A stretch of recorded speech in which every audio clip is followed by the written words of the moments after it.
Reincarnation, a concept that has stood at the core of both mystical teachings and philosophical debates for centuries. So, where does this word come from? The word reincarnation is of Latin origin. Re means again caro, or carnis means flesh, body. In its simplest form, it means to embody again.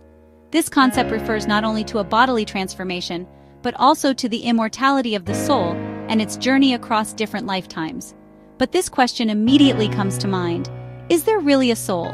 And if so, can it move from one body to another? Who were the first believers in reincarnation? Throughout history, similar beliefs have appeared in different cultures.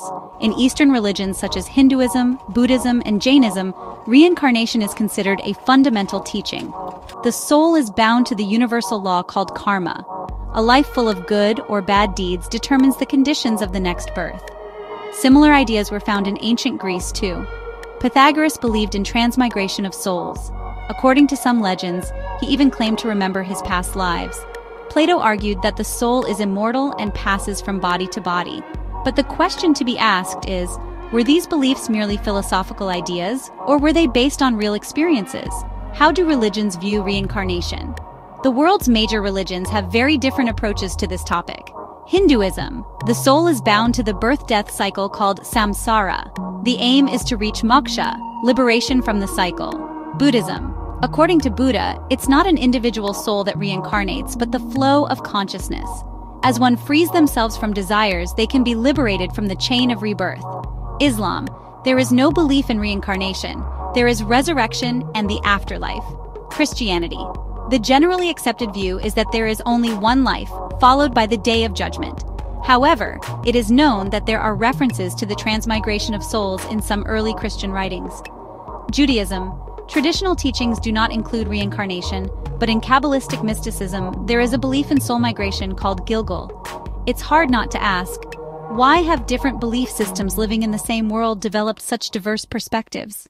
Is reincarnation scientifically possible? The scientific world is largely skeptical of reincarnation. The main question is the soul a scientifically provable entity? Brain research shows that memory is shaped by connections between nerve cells. When a person dies, these connections disappear. So how can consciousness transfer to another body in this case? Yet, some researchers have taken this mystery seriously. For example, psychiatrist Ian Stevenson studied more than 2,000 cases of children claiming to remember past lives over his 40-plus-year career. It was claimed that children gave detailed information about places, people, and events they could never have known. So how does science explain these cases? Critics generally attribute such events to coincidence, subconscious information, or environmental suggestion. However, the same question always remains. Are all these examples simply coincidences? How does psychology interpret reincarnation? Experiences of reincarnation are interpreted psychologically in different ways. Subconscious influence. The human mind can create scenarios resembling memories of previous lives, for example in dreams or under hypnosis. Genetic memory. Some scientists suggest that ancestral traumas can be transmitted genetically. Collective unconscious. According to Carl Gustav Jung's theory, there are archetypes in the collective unconscious which may be perceived as memories of previous lives. But the question remains, are what we remember constructs of our own brain or traces of the soul's journey? Are there popular cases of reincarnation experiences? Yes. One of the most well-known examples is Shanti Devi, a girl living in India. At a young age, she described having lived in another village in a previous life, with a husband and child there. Researchers found that many of her details were accurate. Another example is the case of James Leininger in the USA. At age 2, James began to talk about dying in a plane crash, and shared details of a WU-2 fighter pilot's life. When his family did some research, part of what he said matched historical records. Are these coincidences? Or are they clues to the journey of the soul? Is it possible to prove reincarnation? The main problem is that it's very difficult to objectively verify such experiences. Most accounts are based on personal experience, but the scientific method demands repeatable and measurable evidence. Some scientists propose that future research on consciousness and energy might shed light on the possibility of soul migration. But for now, reincarnation remains a powerful belief, not a proven scientific fact. At this point, we must ask, does being unproven scientifically mean something is impossible? Why do people believe in reincarnation?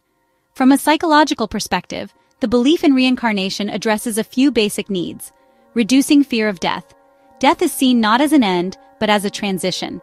Search for justice. People believe that good and bad deeds in this life will be repaid in the next. Giving meaning to life. Individuals feel their experiences are not in vain and that their soul is growing. But the real question is the appeal of reincarnation based on its reality or our needs?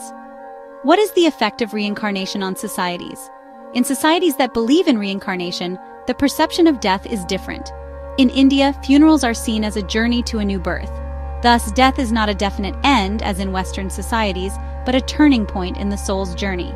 By contrast, in societies that believe in only one life, the value and weight of this life is much greater, since there is no second chance. This raises an interesting question. Do societies form their understanding of fate based on their beliefs about the afterlife? What would change if reincarnation was real? If reincarnation were conclusively proven, the world would become a very different place. People wouldn't fear death as much. Ethical values would change, since wrongdoers would know they must pay for their actions in their next life.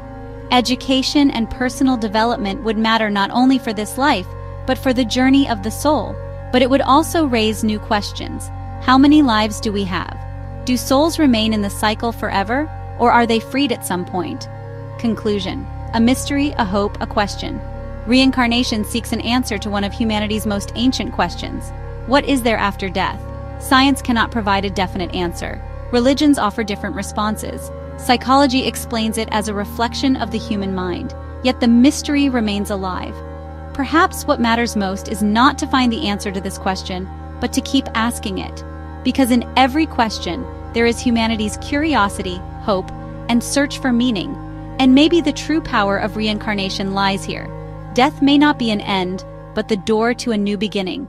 If you're interested in such mysterious topics, don't forget to like our video, subscribe to our channel, and share your thoughts in the comments below. We're curious about your opinions on reincarnation.